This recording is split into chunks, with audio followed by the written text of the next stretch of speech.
of Texas, LifeTalk. Here's your host, Mark Crutcher. Welcome to LifeTalk for August 2007. I'm Mark Crutcher, here again with the gang of usual suspects, Cherie Johnson, Troy Newman, and Johnny Hunter. Like we do every month, we're going to get started with Alan Ackles and LifeTalk News. Alan? All right, thank you, Mark. In the growing trend of pro-choice violence, a North Carolina man has gone on trial for allegedly hiring a hitman to kill his 8-month pregnant girlfriend in order to avoid paying child support. In 2002, Tyrone Gladden was indicted for first-degree murder and 7 counts of solicitation to commit murder after police say he hired a hitman to murder Tara Chambers because she refused his demand to have an abortion. According to affidavits filed during the investigation, a witness revealed that Gladden had forced Chambers to have 3 abortions in the past. And in a similar story in Ohio, pro-choicer Alfonso Price is accused of beating his pregnant girlfriend after she refused to get an abortion.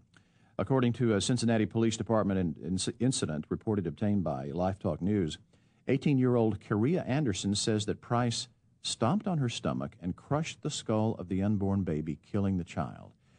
Karia's mother said that Price wanted Karia to have an abortion, but she refused because, quote, "this family doesn't believe in it," unquote.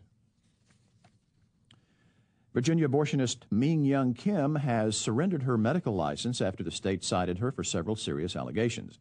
Kim was also cited for falsely advertising that her abortion clinic, Nova Healthcare, was licensed as an outpatient surgical center when in fact it was not. In 2005, the media reported that a patient died following her abortion by Kim. Reports state that Kim did not have the proper equipment or training to resuscitate the patient, nor did any of her medical staff.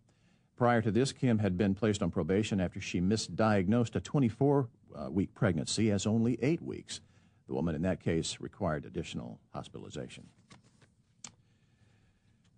A California Planned Parenthood is being sued following the death of an abortion patient who died of toxic shock syndrome. Earlier this year, 21-year-old Erica Good went to a Riverside Planned Parenthood to have an abortion. The suit alleges that a Planned Parenthood nurse noted that Good had indications of a bacterial infection, but still inserted cervical dilators to expand her cervix. Alethea Melancon, Good's mother, claimed that her daughter became ill and was unable to determine what day it was. When Good failed to return to the facility, Melancon contends that, despite the fact that Planned Parenthood is aware that women who retain the dilators are at risk of severe infection, they made inadequate efforts to contact her daughter. Well, Good later died at a local hospital. In Pennsylvania, pro-life protesters have filed a lawsuit against the York police for repeatedly violating their free speech rights while handing out tracts in front of the local Planned Parenthood death camp. The pro-lifers claim that the police are biased because they are routinely hired by Planned Parenthood for off-duty work at the clinic. The protesters say that the police turn a blind eye when they are assaulted by pro-choicers and cite a litany of examples, including beatings, assaults requiring hospitalization, and even vehicles charging them. Protesters argue that the police are harassing and arresting them because of their ties to Planned Parenthood and point out that most of the arrests have resulted in not guilty verdicts. And in a related story, the Minnesota Supreme Court has reversed the criminal convictions of 2 pro-lifers in that state who displayed large signs on an overpass in Anoka. The signs displayed an aborted baby and branded a congressional candidate as pro-abortion. The 2 were arrested and charged with criminal nuisance and were represented by Chicago's Thomas More Society. The court ruled that the prosecution failed to show that the signs were a nuisance or that they violated any laws. They also wrote that the city violated the protesters' First Amendment rights, noting that the arrest was solely based on content.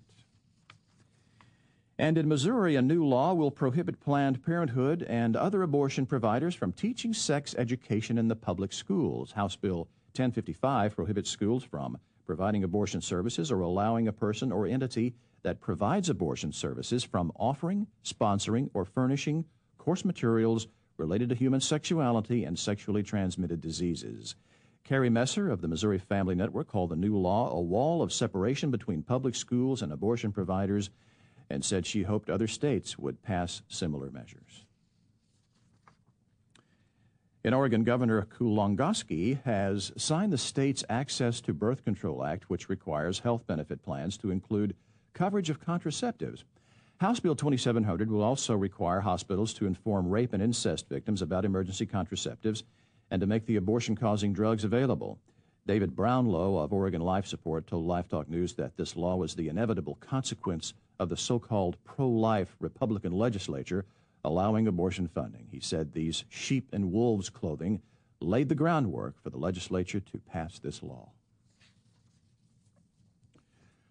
Well, in Colorado, scientists at the University of Colorado have discovered high levels of estrogen and other steroid hormones from birth control pills infecting the water.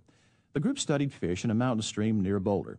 When they netted over 100 fish downstream from the city's sewer plant, they found that 10 of the fish were strange intersex fish with male and female features. Scientists have concluded that estrogens and other steroid hormones from birth control pills and patches are being excreted in urine into the city's sewers and ultimately end up in the creek. And this discovery is not limited to Colorado. In New Jersey, traces of birth control hormones were found in municipal tap water. Pro-lifers note that there has been a silence on this potential public health danger and question why there isn't more outcry from environmentalists. Biologist John Woodling, who took part in the Colorado study, said that the discovery is, quote, the first thing that I've seen as a scientist that really scared me, unquote.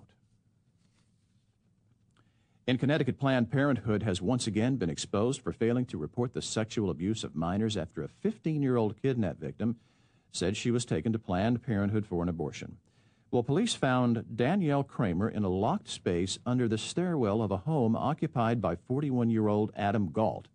The teen had been missing for almost a year, and the search warrant affidavit claims that Danielle kept a journal detailing the sexual relationship between her and Galt. Police said that Danielle revealed that while Galt held her, she had an abortion at Planned Parenthood in West Hartford, but would not disclose who the father was. The case is still under investigation. And finally, in Germany, Lutheran pastor Johannes Lurley was charged with incitement of the people and given a 1-year jail sentence because he compared abortion to the Nazi Holocaust. In a bizarre twist, the court ruled that when Lurley compared the annual murder of babies through abortion in Germany to the murder of Jews in Auschwitz, he became a Holocaust denier. Well, ironically, the same types of charges brought against Lurley were also used by the Nazis to convict those with whom they disagreed, and Lurley is not the only pro-lifer prosecuted for such statements.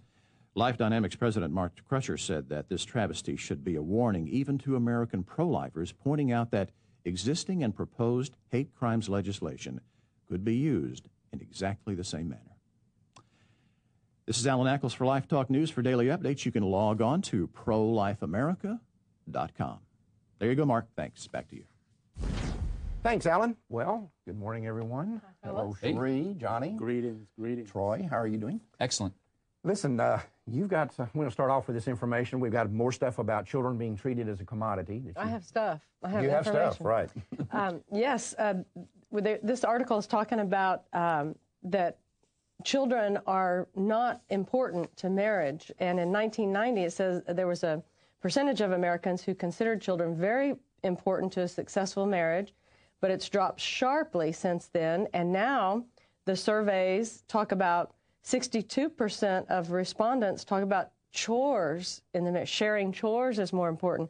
And it's more like, what can children do for us? What like a status symbol, like a BMW or something. I don't know. Wasn't having children somewhere down at 9 or 10 on the list of having a healthy marriage? Right. It was 8 or 9 or something. Yeah. It was way down at the bottom, you know. And I have to think that the root of that problem